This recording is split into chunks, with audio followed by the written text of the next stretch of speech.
BJ Green, DJ McKinney. Nikki, go ahead. Just for both of you, in the second half of Nebraska, the defense really stepped up. We talked to Cam after the game, but what did Robert Livingston tell you at halftime, and how did he really rally you guys to put up such a performance? Be us, I feel like it was the tale of two halves. Like the first half, very out of character for our mentality and our brand as a defense. So it wasn't really a rah-rah speech at halftime. It just said, "Be play like us and execute the calls." There was no change. We just executed and we played like how we're supposed to play.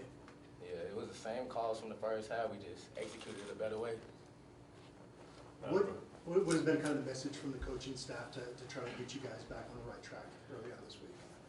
Start the first half how we played that second half. Like we got to come out fast. Like it shouldn't take getting punched in the mouth for us to come out and execute the calls like we need to call. So we need to come out exactly how we played that second half, was how we know how we can play. So everybody just has to do their 111th and come out and play how we practice. So Yeah, basically what they were saying today after practice was kind of take advantage of that loss, kind of like use it as motivation, kind of. But we got to start off fast. That's the main thing.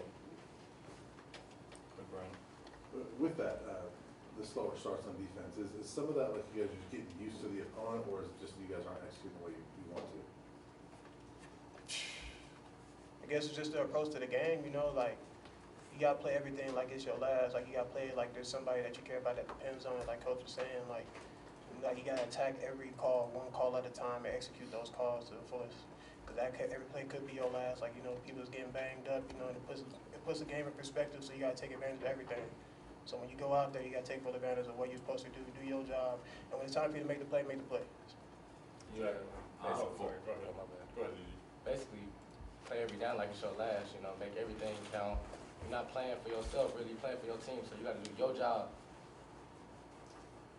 For DJ, this weekend you guys will be going up against Torrey Horton, one of the best receivers in the nation. Just what's your secondary kind of looking forward to with that matchup? We prepare. We're making sure. That's the main thing. Our preparation has to be better. We're making sure we're prepared, watching film, communicating on the field, and then just executing to the best of our ability. Go ahead. For either of you guys, being new to the program, you guys come in and there's cameras everywhere and the spotlight is even brighter. What's it been like just kind of getting used to the, intense exposure? Football, you know what I'm saying? You just got to execute how you know how to execute, and when it's time for you to make your play, you make that play. It's a big thing for me, because, a lot of people say, like, 0 sacks. Sacks come in splashes, and then, it's just little things that we have to work on, like, the beginning of the rush, taking out a few steps or wasted space, and make sure to execute that call so you can get there that half second earlier so you can turn the pressure that QB hit into that sack, just executing that. And executing what we need to do. So the lights really don't affect us, And like I said, it was a tale of two halves. Like, we didn't execute as probably as we should have the first half, but we came out there and played how we knew how to play the second half. So the lights don't really affect us. We just have to do what we need to do. Yeah, I would just say to block out the outside noise. Like, none of that really matters. Like, everybody can say what they want to say, but they're not in the program. They're not practicing with each other like we doing. They're not on the field with us. So everything that matters is on that field, nothing else. Brandon, go ahead. Hey guys, for both of you, I know in a world where guys are transferring all over the place, maybe rivalries don't matter the way they did, and the Nebraska rivalry is huge to Colorado football fans, but has it kind of been impressed on you that CSU, everyone's neighbors, right? Everybody's got family that went there, and so that in this state, Colorado and Colorado State, who wins that against bragging rights? Have you guys felt that yet this week? A rivalry is a rivalry. Obviously we're new to it, but, the governor impressed the importance of all the rivalries that we have. So when it's important to the governor, it's important to us. So that's how we approach it. Yeah, basically saying what BJ just said, the governor makes it a big deal, so it's a big deal to us. So we just making sure we prepare.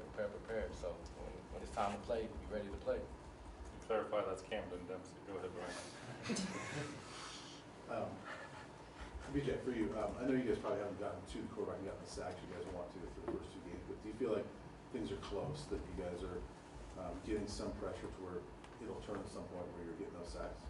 Yeah, like I said before, the sacks come in splashes, they come in like waves. So I feel like the dam is about to break, like there's just little things, like I said before, that I have to do better, In that second half, I was like getting a lot of QB hits, QB pressures. I have to go back and rewatch my film. I went and break that down, just like little stuff like breaking down, making sure I take the proper footwork at the beginning of my rest. Because once the handwork and everything gets there, I can get there that half second earlier, so I can turn those pressures and give you into sacks. You know, just going back and being so critical upon yourself. You know, and like I said before, like taking advantage of every opportunity we get. Like Livingston challenged me to play the first half like how I played that second half and take over. You know, play how I know I can play.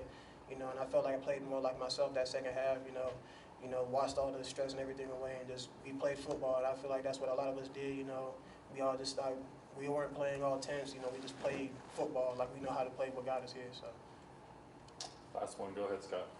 What's up, y'all? For both of you guys, what stands out about Colorado State watching them these first 2 weeks, offensively on field, starting with their quarterback, and what do you guys need to do, kind of specifically on defense, to be successful against their unit? Be us.